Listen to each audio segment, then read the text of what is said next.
Every night, long after the last cup had been cleared, and the neon sign of the roadside cafe flickered tiredly in the darkness, Mary would slip out the back door and into the cold. She was a young waitress in her early 20s, always rushing from table to table with a soft smile that hid the exhaustion in her eyes. Her shoes were worn thin, and her apron smelled faintly of coffee and fried food. Yet there was a quiet kindness in the way she served every customer, and an unspoken warmth that clung to her despite the lonely hours. Mary lived a life that many might have called ordinary. Even in Visibla's small rented room, late-night walks home, and wages that barely kept the lights on. But what set her apart wasn't written on any pay stub or hidden in any diary. It lay in a moment, an evening that changed everything. Though at the time, it felt so small, so simple. One cold autumn night, as the wind chased dry leaves along the empty street, she noticed them for the first time. Two children huddled together beside an old brick warehouse. They couldn't have been more than 10 and 7. The girl, Emily, had tangled hair and clutched a faded teddy bear so tightly it looked like it might fall apart. Her younger brother John wore an oversized gray hoodie, the sleeves swallowing his thin arms.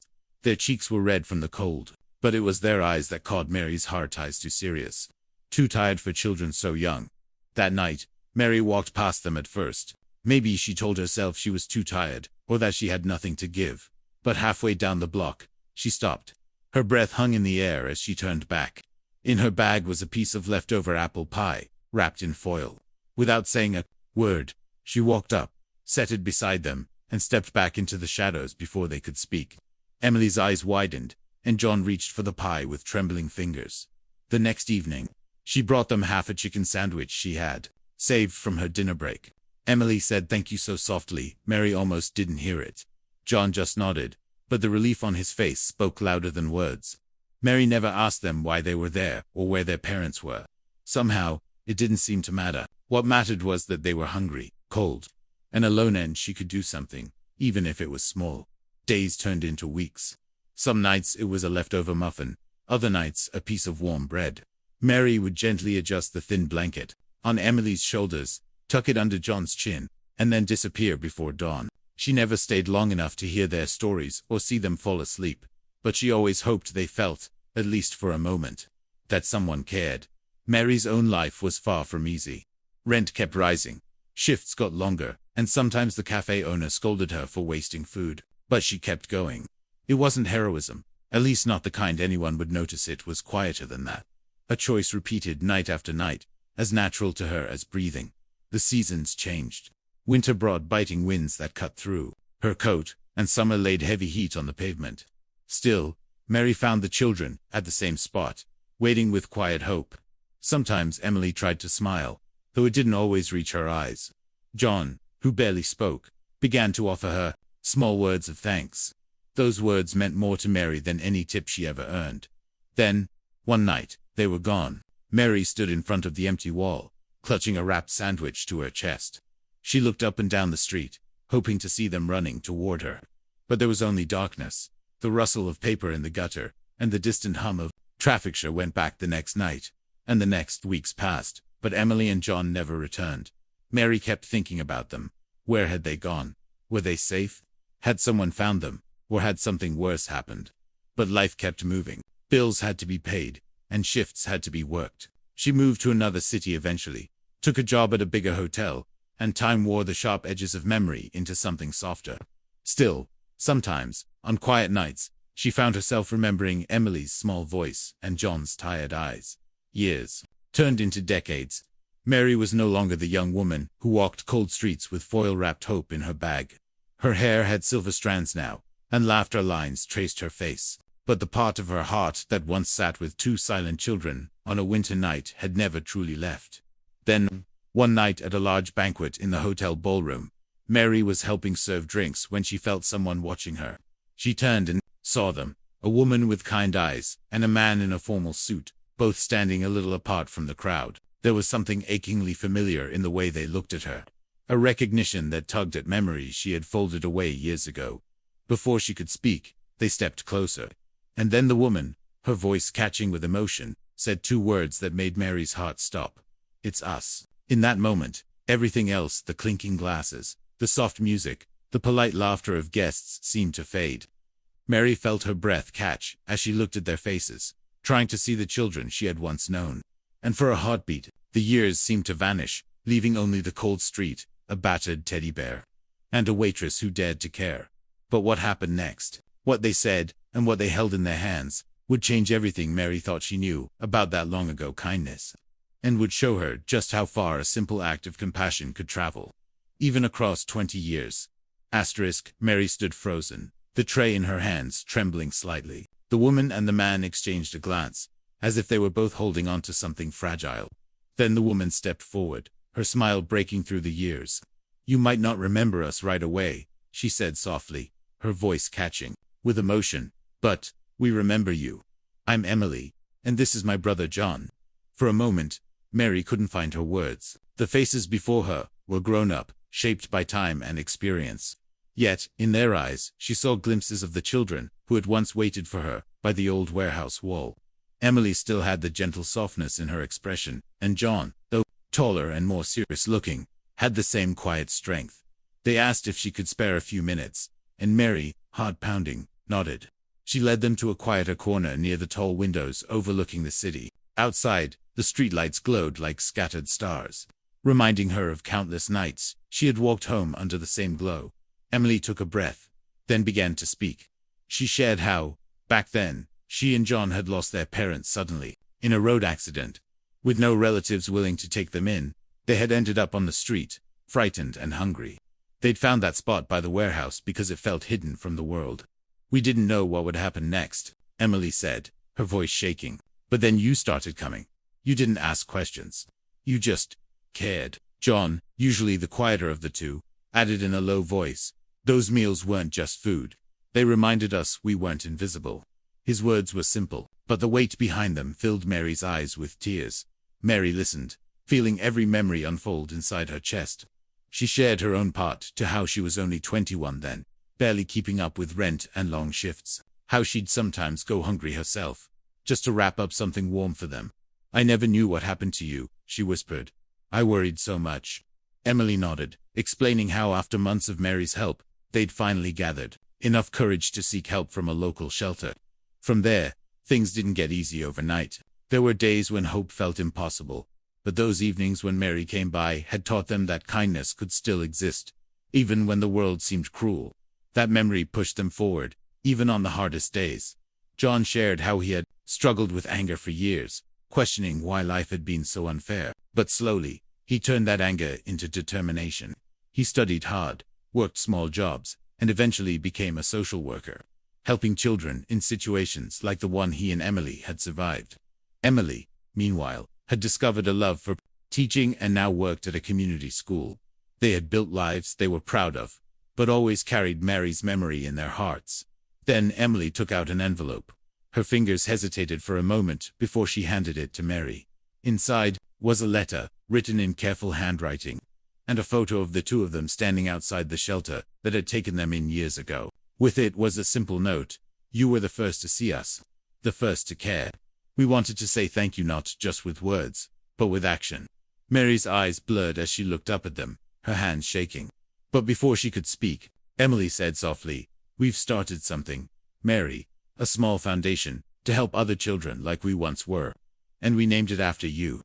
The words echoed in Mary's heart. Her breath caught in her throat, her mind flashing back to those nights wrapping leftover pie in foil, adjusting a blanket over small shoulders. Back then, it had felt like nothing more than a small act of kindness. Now, she was seeing the ripple of those moments, spreading far beyond what she had ever imagined. John continued, his voice low but sure, "We're still growing it, but it's already helped dozens of children find shelter, education, and hope. And we wanted you to know that. It's all because of you." Mary tried to speak, but her voice failed. Instead, she reached out, her hands trembling, and Emily took them gently in hers. The banquet around them faded, the music and chatter turning into a distant hum. For a moment, it felt like time itself had paused, just three people connected by shared memories and quiet gratitude. But beneath the surface of this reunion, a question began to grow inside Mary's mind. What if she had walked past that first night? What if she had convinced herself her help was too small to matter? And just as quickly, another question followed. How many other children were still out there, sitting by cold walls, waiting for someone to notice them. Emily seemed to sense her thoughts. "Mary," she said gently, "we're here tonight because of what you did. But there are still so many who need someone like you." The words stayed with Mary long after they said goodbye that night. Walking home under the soft glow of the streetlights, she thought about the years she had spent feeling invisible herself, serving food, clearing tables, coming home to silence. She realized now that no kindness, no matter how small, truly goes unnoticed. Each act was like a seed, planted quietly in the dark, growing where no one could see until one day it bloomed in unexpected ways. But just as she let herself feel a quiet sense of peace, a new thought slipped in, stirring something deeper, almost unsettling. The world hadn't changed for everyone. Somewhere out there, children were still waiting beside dark walls, unseen and unheard, and Mary couldn't help but wonder what might happen if this time she did more than just walk by. As she reached her apartment door, her heart beat faster, not from exhaustion, but from something that felt dangerously close to hope, and a decision that could change everything once again. That night, Mary couldn't sleep. She lay in bed staring at the ceiling, her mind replaying Emily's words over and over. The thought that there were still so many children out there, alone and unseen, wouldn't let her rest. She kept remembering that first cold night, when she had almost walked by, convincing herself that her help wouldn't matter. But it had mattered. It had mattered more than she could have ever imagined. Morning came, and Mary woke with an unexpected sense of resolve. At work, she found herself distracted, her thoughts wandering to that conversation by the tall hotel windows. Between serving guests and clearing tables, she kept asking herself, what now? What could someone like her, still working long hours, still living a modest life, possibly do? But deep down, she knew the answer. It wasn't about doing something grand. It was about doing something. That weekend, Mary walked through the same city streets she had once hurried along years ago, now noticing things she hadn't paid attention to in a long time. In a quiet alley, she spotted a small group of children, sitting together on the cold concrete, their jackets thin against the chilly breeze. The sight pulled at her heart the way it had back then. Her hands trembled a little, but she didn't hesitate. She went into the nearby bakery, bought a bag of warm bread rolls, and returned to offer them. The children looked up at her with wary eyes at first, but when they saw the gentle kindness in her face, they reached for the food. Mary sat with them for a moment, sharing a few quiet words before leaving them to eat in peace. It wasn't a solution to all their problems, but as Mary walked away, she understood something deeper. Kindness didn't always fix everything, but it could be the beginning of hope. It could be the spark that reminded someone they mattered. Word of what Mary had done began to spread among her colleagues and guests at the hotel. Some people donated small amounts. Others offered warm clothes or volunteered their time. Inspired by Emily and John's foundation, Mary began helping organize weekly meals for homeless children in the neighborhood. What started as a single act became something more, an unplanned, growing movement that quietly touched dozens of lives. Weeks turned into months. Mary reconnected often with Emily and John. They visited shelters together, sharing stories with children who had never known kindness from strangers. One evening, Emily handed Mary a framed photo. It was of that very first night they had met, recreated in front of the same old warehouse wall.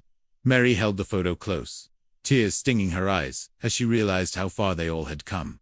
The story reached a local newspaper, and later, a small TV segment featured Mary's journey from a waitress who fed 2 hungry orphans to someone whose simple kindness had helped sparked change years later. Mary never sought praise or attention, but watching the piece air, she felt a quiet pride not for herself, but for the reminder that anyone, no matter how small their life seemed, could make a difference. One cold evening, standing outside the same hotel where she had met Emily and John again, Mary saw a young woman sitting alone on the curb, hugging her knees and shivering. Without thinking twice, Mary approached, gently offering a cup of hot tea and a warm sandwich she had kept aside. The young woman looked up, surprised, her eyes filled with fear and relief all at once. Mary saw herself in that woman, and she saw Emily and John too, the same silent plea for someone to see them, to care. That night, as Mary walked home, her heart felt full. She thought of all the moments that had led to this one. The leftover pie, the quiet evenings adjusting a blanket, the day Emily and John returned to find her. She realized the real gift wasn't what she had given them, it was what they had given her. Proof that small acts of love could echo across years and change the course of someone's life forever. In the end, Mary understood something she wished She had known all those years ago. No act of kindness is ever wasted. Even the smallest gesture, offered from the heart, can become the moment that turns despair into hope. It can become the seed that grows into something far bigger than anyone can see at the time. As she paused by the window of the hotel, watching her reflection in the glass, Mary smiled softly. The road ahead still had shadows and struggles, but now she knew, without a doubt, that every small step mattered. And somewhere out there, someone else might be waiting for just a little bit of warmth and care. And so, the waitress who once fed to orphans every day, kept walking the quiet streets, her heart open, knowing that kindness never truly ends. It only grows.